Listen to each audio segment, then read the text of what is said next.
संवैधानिक महत्वपूर्ण दायित्व है ये। हर 10 साल में जनगणना होना चाहिए।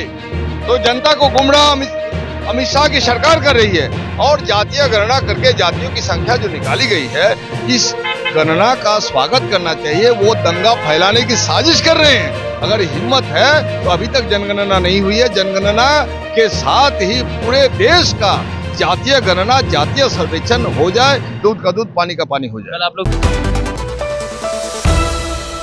शीतकालीन सत्र का आज दूसरा दिन है और दूसरे दिन फिर से भाकपा माले कहीं ना कहीं प्रदर्शन कर रही है। प्रदर्शन का मांग ये है कि जो ईडब्ल्यूएस की जो आरक्षण है उसे खत्म कर दी जाए और जो कई सारी जो जाति जनगणना हुए हैं उसके बाद जो वंचित लोग हैं उन्हें कहीं ना कहीं आरक्षण मिलना चाहिए। क्या कुछ इनका कहना है, इनसे बात करेंगे, इनसे जानेंगे कि क्या कुछ कह रहे हैं। अब तो जाति गणना बिहार में हो गया सर। आप जनगणना की उपेक्षा कर रही है केंद्रीय सरकार। अभी तक जनगणना क्यों नहीं? संवैधानिक महत्वपूर्ण दायित्व है ये। हर 10 साल में जनगणना होना चाहिए। तो जनता को गुमराह अमित शाह की सरकार कर रही है और जातीय गणना करके जातियों की संख्या जो निकाली गई है, इस गणना का स्वागत करना चाहिए। वो दंगा फैलाने की साजिश कर रहे हैं। अगर हिम्मत है तो अभी तक जनगणना नहीं हुई है। जनगणना के साथ ही पूरे देश का जातीय गणना, जातीय सर्वेक्षण हो जाए, दूध का दूध, पानी का पानी हो जाए। कल आप लोग फिलिस्तीन का सपोर्ट कर रहे थे, कल आप लोगों को बिल्कुल बताया गया। अरे फिलिस्तीन का सपोर्ट हम लोग जो भी, अरे जेडीयू का विधायक दिमाग खराब है, उसका अध्ययन है नहीं, पढ़ना लिखना है नहीं, ऐसे विधायक बन गए। छोड़िए ना भट्टी का, लोग आतंकवादी बताते हैं विधायकों को। उनका क्या, उनकी हैसियत है, जो उनका प्राधिकार कौन है? उनकी पार्टी का प्राधिकार कौन है? माननीय मुख्यमंत्री नीतीश कुमार जी है, तो उनसे बयान आएगा ना। किसी को भी आतंकवादी बोल देना, किसी को भी, ये गलत है, ये गलत है। ये भाजपा मानसिकता के लोग हैं। भाजपा के साथ जो जेडीयू की दोस्ती थी, ये भाजपा का भूत उनको परेशान कर रहा है। अभी तक डेमोक्रेटिक बन नहीं रहे, उनको डेमोक्रेटिक बनना चाहिए। अभी टिकट की खोज में है, आने वाला दिन में किधर कहां भागेगा, इन लोगों का कोई हिसाब है? उसको सीरियसली आरक्षण की खत्म करने की मांग कर रहे हैं हम लोग। ईडब्ल्यूएस की यहाँ पर संख्या 8% है और 10% उनको आरक्षण है और 50% पहले से है, तो 60% आरक्षण का कोई तुक है, कोई आधार नहीं है। इसलिए ईडब्ल्यूएस को समाप्त किया जाना चाहिए। आरक्षण व्यवस्था सामाजिक रूप से, शैक्षणिक रूप से है, आर्थिक रूप से नहीं है।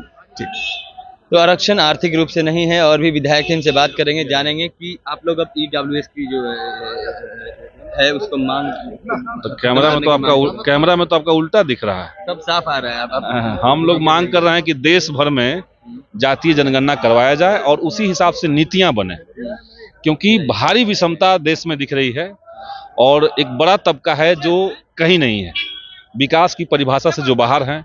उनको विकास में कैसे लाया जाए, उनके लिए क्या नीतियां बने, ये सरकार तय करे। आज सामाजिक और आर्थिक सर्वे का भी रिपोर्ट आ जाएगा, तो ये दिखेगा। जैसे उदाहरण के लिए आप समझिए कि मुसहर जाति 3% आबादी है, बड़ी आबादी है 3%, लेकिन उनके पास जमीन कितनी है? तो जमीन में वो कहीं नहीं है, सब भूमिहीन लोग हैं। तो वह सब रोड के किनारे रहते हैं, कहीं गाँव में भी रह रहे हैं, तो सब सरकारी जमीन पे बसे हुए हैं। कल घर तोड़ देगा, परसों दारू के नाम पे पीट देगा, जेल में डाल देगा, यही चल रहा है। तो इसलिए उनके उत्थान के लिए सरकार नीति बनाए, उनको जमीन कैसे मिले। हम लोग तो लंबे समय से मांग कर रहे थे कि भूमिहीनों को 5 डिसमिल जमीन सरकार दे, घर बनाने के लिए 1 एकड़ जमीन दे, खेती करने के लिए। ये अगर चीजें हो जाती हैं तो बिहार की जो पूरी व्यवस्था है उसमें काया पलट हो जाएगा। और इसी मांग को हम लोग आज प्रमुखता से यहाँ पे उठा रहे हैं। कल आप लोग मांग कर रहे थे फिलिस्तीन की, मतलब जो लोग जिन पे जुल्म हुए उनके कहीं ना कहीं उनके लिए मौन व्रत ये कर रहे थे, लेकिन कल आपको जेडीयू के विधायक के द्वारा आतंकवादी बताया। देखो, जेडीयू के विधायक को कुछ नहीं बुझाता है, नाम के लिए डॉक्टर हो गए होंगे। उनको ये नहीं पता है कि जो अभी फिलिस्तीन और इजराइल का घमासान चल रहा है, घमासान का एक तरफा युद्ध चल रहा है। गाजा पट्टी पे एक तरफा इजराइल जो है वो हमला कर रही है। हिंदुस्तान आज़ादी के बाद से अब तक, महात्मा गांधी से लेकर के अब तक जितनी भी सरकारें रही हैं, फिलिस्तीन इजराइल मामले में हिंदुस्तान की जो विदेश नीति है वो फिलिस्तीन के पक्ष में रहा। महात्मा गांधी ने उस पर कई बार बात कहा है, लिखा है। यहाँ तक कि भाजपा के जब अटल बिहारी वाजपेयी देश के प्रधानमंत्री थे तब भी वो फिलिस्तीन के पक्ष में थे। ये अचानक से मोदी सरकार ने यू टर्न लेते हुए एक ऐसे देश का समर्थन इजराइल का किया जो साम्राज्यवादी है, जिसने फिलिस्तीन की समूची जमीन पे कब्जा कर रखा है, जिसने फिलिस्तीन के लोगों को गुलाम कर रखा है। और जदयू के विधायक को ये सब नहीं पता है शायद। आप ही के गठबंधन के विधायक हैं, अब आप लोगों को बोल रहे हैं कि हम एयर टिकट करा देते हैं, टिकट का पैसा हम देंगे, आप लोगों को कहीं ना कहीं हमास और फिलिस्तीन भेज दिया जाए। हाँ, तो वो क्या इजराइल जाना चाहते हैं खुद? वो कहाँ जाना चाहते हैं? माने ये तो भाजपा का टोन है कि आप चले जाइए पाकिस्तान, चले जाइए वहाँ। अरे पूरी दुनिया में लाखों की संख्या में लोग उतर करके आज फिलिस्तीन के समर्थन में बात कह रहे हैं, इजराइल को युद्ध अपराधी घोषित करने की मांग कर रहे हैं। सब लोग चले जाएं वहाँ, तो सब लोग अगर चले जाएंगे तो अच्छी बात है। भाजपा का कहना है कि कहिए ना उनको, जदयू वाले को कहिए कि हमारा टिकट करवा दे, जदयू वाले को कहिए कि हमारा टिकट करवा दे, हम जाते हैं। भाजपा का कहना है कि महागठबंधन के कई लोग जो जेडीयू के लोग हैं वो हमारे साथ हैं, कई डॉक्टर अब भाजपा वाले को कहने दीजिए, उसमें क्या है।